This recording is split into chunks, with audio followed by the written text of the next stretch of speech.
Əlcək. Biri var idi, biri yox idi. Bir baba var idi. Həmin baba bir gün ağappaq qarla örtülmüş bir meşə ilə gedirdi. Balaca köpək də onun dalınca qaça-qaça, tullana-tullana gedirdi. Baba getdi və əlcəyinin bir tayını itirdi və başalıb getdi. Qarla gedən balaca siçan bərk üşüyürdü və budur, görür ki, yerdə əlcək var. Tez onun içinə girir və deyir: Oy, mən daha burada yaşayacağam. Balaca qurbağa hoppana oradan keçirdi və soruşdu: Kvak, bu əlcəkdə kim yaşayır? Mən cici siçan, bəs sən kimsən? Kvak, mən hop qurbağa, məni içəri burax. Gəl. Əlcəkdə artıq 2 dost yaşayırdı. Bu səfər dovşan qaça-qaça oradan keçirdi və əlcəyi görüb soruşdu: Əlcəkdə kim yaşayır? Cici siçan, hop qurbağa, bəs sən kimsən?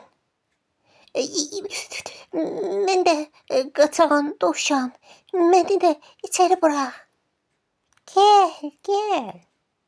Artıq əlcəkdə 3 dost yaşayırdı. Bu soyuq havada oradan tülkü də qaçıb keçirdi və əlcəyi görüb soruşdu: Əlcəkdə kim yaşayır? Cici siçan, hop qurbağa, qaçağan dovşan, bəs sən kimsən? Mən də tülkü bacıyam, məni də içəri buraxın. Gəl. Onlar artıq 4 dost əlcəkdə yaşayırdılar. Oradan keçən canavar da əlcəyə yaxınlaşıb soruşdu: Əlcəkdə kim yaşayır? Cici siçan, hop qurbağa, qaçağan dovşan, tülkü bacı, bəs sən kimsən? Mən də boz qurdam, məni də içəri buraxın. Gəl, sən də gəl. O da əlcəyə girdi və artıq 5 dost orada yaşamağa başladılar. Bu vaxt haradansa qaban peyda oldu və əlcəyi görüb soruşdu: Əlcəkdə kim yaşayır? Cici siçan, hop qurbağa, qaçağan dovşan, tülkü bacı, boz qurd, bəs sən kimsən? Mən dişli qabanam, məni də içəri buraxın. Gələn əlcəyin içinə girmək istəyirdi. Siçan dedi: Axı, sən bura girə bilməzsən. Bir təhər girəcəm, siz məni buraxın. Daha nə edək, gəl. Qaban da bir təhər ora girdi və artıq əlcəkdə 6 dost yaşamağa başladılar. Əlcəyin içi amma çox daraldı. Dəbərmək, hərəkət belə etmək qeyri-mümkün oldu. Elə bu vaxt quru ağacların şaqqıltısı eşidildi və meşədə ayı göründü.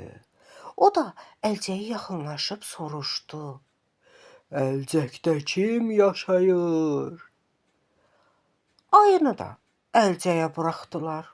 O da əlcəyin içinə bir təhər özünü salıb girdi. İçəri tamam daraldı. Sanki əlcək hər an cırıla bilərdi.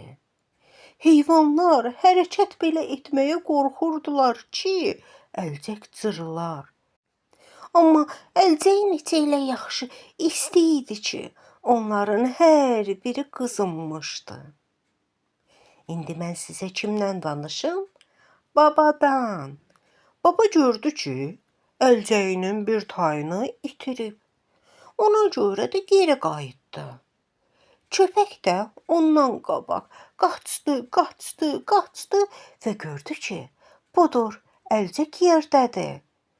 Deyəsən, içində də heyvanlar var. Bunu görən köpək hov, hov, hov deyib var səsi ilə hürməyə başladı.